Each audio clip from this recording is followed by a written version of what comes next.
IPL মানেই এখন রাতারাতি কোনো অখ্যাত ক্রিকেটারের কোটিপতি হওয়ার গল্প। আইপিএল মানেই গ্যালারিতে হাজার হাজার মানুষের চিৎকার। একটি জেদ থেকে শুরু হওয়া এই টুর্নামেন্ট আজ ভারতীয় অর্থনীতির একটি বড় অংশ।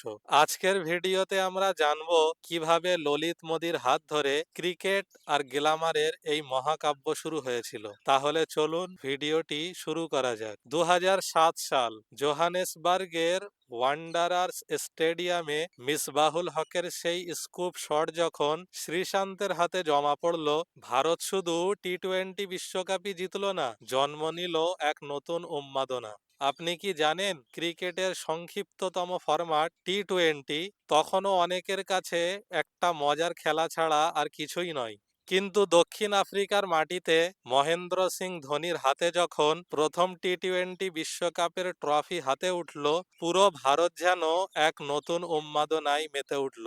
ভারতীয় ক্রিকেট বোর্ড বিসিসিআই বুঝতে পারল টি-20 হতে চলেছে আগামীর ভবিষ্যৎ। কিন্তু আপনি কি জানেন এই আনন্দের আড়ালে বিসিসিআই তখন এক অস্তিত্ব সংকটে ভুগছিল, যার ফলাফল আজকের এই মাল্টি বিলিয়ন ডলারের আইপিএল।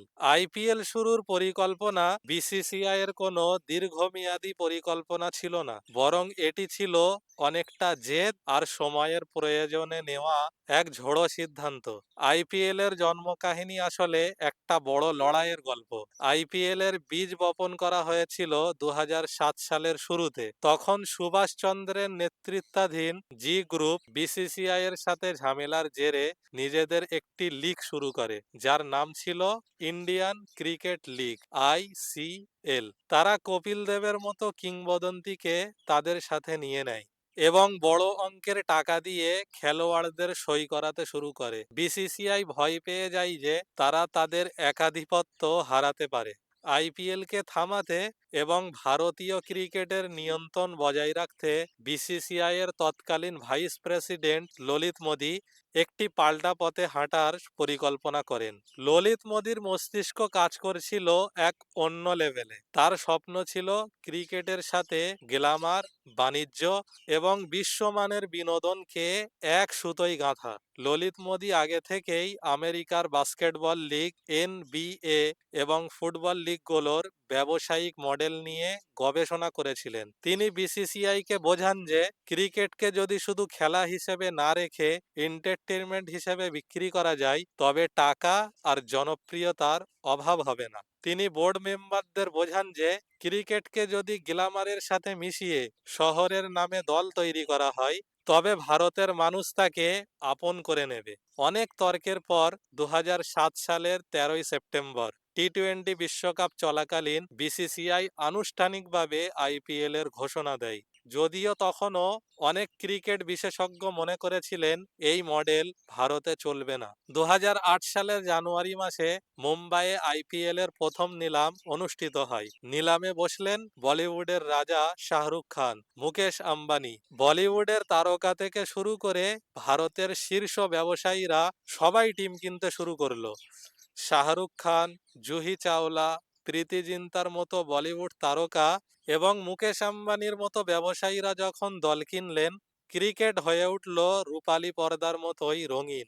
8টি শহরকে কেন্দ্র করে তৈরি হলো 8টি দল। মুকেশ আম্বানি $111 মিলিয়ন মুম্বাই দল কিনলেন। শাহরুখ খান কিনলেন কলকাতা নাইট রাইডার্স।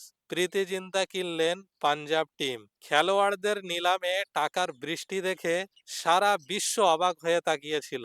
ক্রিকেট ইতিহাসে প্রথমবার খেলোয়াড়দের জন্য হাড্ডাহাড্ডি লড়াই চলল।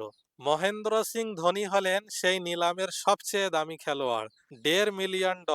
অবশেষে সেই দিনটি এলো 18ই এপ্রিল 2008। বেঙ্গালুরুর চেন্নাস্বামী স্টেডিয়ামে কলকাতা নাইট রাইডার্স বনাম রয়্যাল চ্যালেঞ্জার্স ব্যাঙ্গালোর। মাঠের মাঝখানে মঞ্চ করে গান গাইছেন শিল্পীরা, চারপাশে আলো ঝলকানি। আর খেলার শুরুতেই ব্রেন্ডন ম্যাককালাম খেললেন সেই অবিশ্বাস্য 158 রানের ইনিংস। 73 বল, 10টি চার এবং 13টি ছক্কা। স্ট্রাইক রেট ছিল 216। ক্রিকেট দুনিয়া অবাক হয়ে দেখল এক মাঠে খেলছেন সচিন টেন্ডুলকার, রিকি পন্টিং এবং শেন ওয়ার্নের মতো কিংবদন্তিরা। সেই এক রাতের ইনিংস পুরো ক্রিকেট বিশ্বের চোখ খুলে দিল। মানুষ বুঝলো আইপিএল শুধু সফল হতে আসেনি, এটি বিশ্ব ক্রিকেটকে শাসন করতে এসেছে। প্রথম সিজনে শেন ওয়ার্নের নেতৃত্বে রাজস্থান রয়্যালস চ্যাম্পিয়ন হলো। এরপর আইপিএল আর পেছনে ফিরে তাকায়নি। ললিত মোদি বিতর্কিতর কারণে লিগ থেকে সরে গেলেও আইপিএল বড় হতেই থাকলো।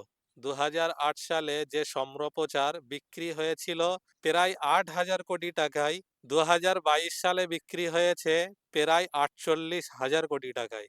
আইপিএল এখন এনবিএল, এনএফএল বা প্রিমিয়াম লিগের মতো বিশ্বের শীর্ষস্থানীয় স্পোর্টস লিগগুলোর কাতারে দাঁড়িয়ে। সমালোচকরা শুরুতে ভেবেছিলেন আইপিএল হয়তো খুব বেশি দিন টিকবে না, কিন্তু সব বাধা পেরিয়ে আইপিএল আজ ক্রিকেটের সবচেয়ে বড় সাম্রাজ্য। ভারতের গলিতে ক্রিকেট খেলুড়ে ছেলে থেকে শুরু করে বিশ্বের সেরা তারকা সবার চোখের মনি এখন এই 3 অক্ষরের ম্যাজিক নাম আইপিএল। আইপিএল মানেই এখন রাতারাতি কোনো অখ্যাত ক্রিকেটারের কোটিপতি হওয়ার গল্প। আইপিএল মানেই গ্যালারিতে হাজার হাজার মানুষের চিৎকার। আপনার প্রিয় আইপিএল দল কোনটি এবং আইপিএল এর কোন সিজনের কোন স্মৃতি আপনার সবচেয়ে বেশি মনে আছে তা কমেন্টে জানাতে ভুলবেন না। দেখা হচ্ছে নতুন একটি ভিডিওতে।